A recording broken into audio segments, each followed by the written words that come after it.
Propel Fitness Water. With Gatorade electrolytes, zero sugar, and vitamins, Propel hydrates better than water to help you get the most out of your workout and get back to your best self. What propels you? Propel with Gatorade electrolytes. From the Fifth Quarter Studios in Madison, Wisconsin, you're listening to Coach Unplugged. And now, your host, Steve Collins. Hey everybody, episode 673 of Coach Unplugged. Happy Tuesday. Today we're going to talk about practice a little bit more in time and how time is important with practice. Just a real quick shout out to our two sponsors. First of all, Dr. Dish, go over and check them out. Mention Coach Unplugged. They'll give you $350 off your next shooting machine. Also go over and check out teachhoops.com for coaches who want to get better. 14-day free trial. Like I've said, prices are going to be going up about 20 to 25% soon, come late summer, early fall, just because of all the stuff that we've done and added and have to pay the bills, have to be able to keep the lights on. So go over and check that out, and let's head off to the podcast. Hi, everybody. Today we're going to talk about one of the keys, I think, with an effective practice. I've talked about, some general things, but I think there's kind of three core pillars that you have to think about when you're doing and effectively tackling a practice plan. So the first one I'm going to talk about is time. One of my life lessons in my class is time is the most valuable resource you have as a human being. It's finite. Bill Gates has the same amount of time as you do. Elon Musk has the same 24 hours that you do. So time is such a valuable resource.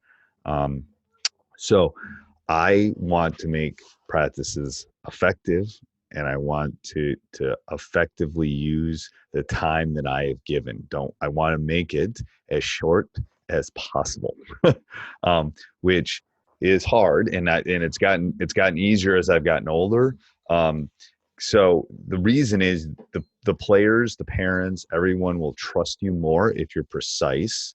I think it maximizes recovery on their bodies, especially if you think about a high school season or a junior high season. It's November to March, and it minimizes injuries. So if you can shorten the amount of time that you're doing it. Now, obviously, a 50-minute contact practice is going to be harder than a 90-minute non-contact practice. So there is a little bit of a dance that goes on with this, but to get everything you want in and to effectively use the time is a hard thing to do, and it will get easier with time.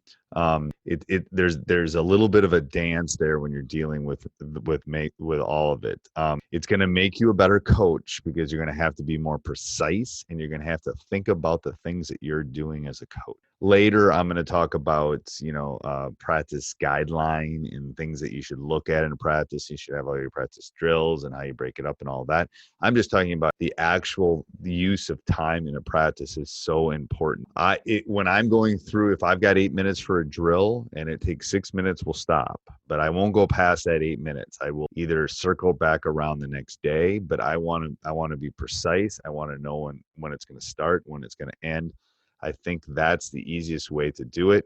I don't want big gaps. A lot of things in life, less is more. And I can tell you by walking through my garage, that's not necessarily the case, but less is more. And I really want to be effective. Sorry, my phone just dinged, but I'm going to leave that in. I want to make it as effective as possible. All right. So to get that balance, like I said, is a fine dance. I think a good coach knows when they need a day off. I think a good coach knows, and that's a hard trigger to pull in February when you when you give them a day off and you go bowling.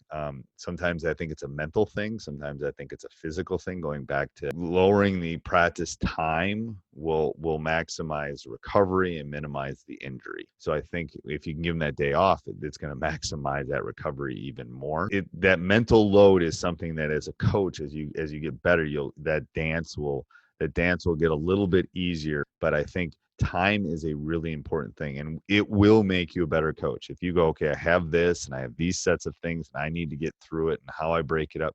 I'm not talking about how to even break up practice. I am just talking about how can you effectively use the time that you're given to get across the things that you need to your players. So time is something I think not only as a human being, but as a basketball coach is really, really important for you to think about moving forward. So let me know what you think in the comments and stuff. Make sure you subscribe and like. Hey, everybody. Hope you enjoyed the podcast. Make sure you subscribe and like. Leave a review. We love those 5-star reviews. You're going to leave a 1-star. You can skip to the next podcast. Also, go over and check out teachhoops.com for coaches who want to get better.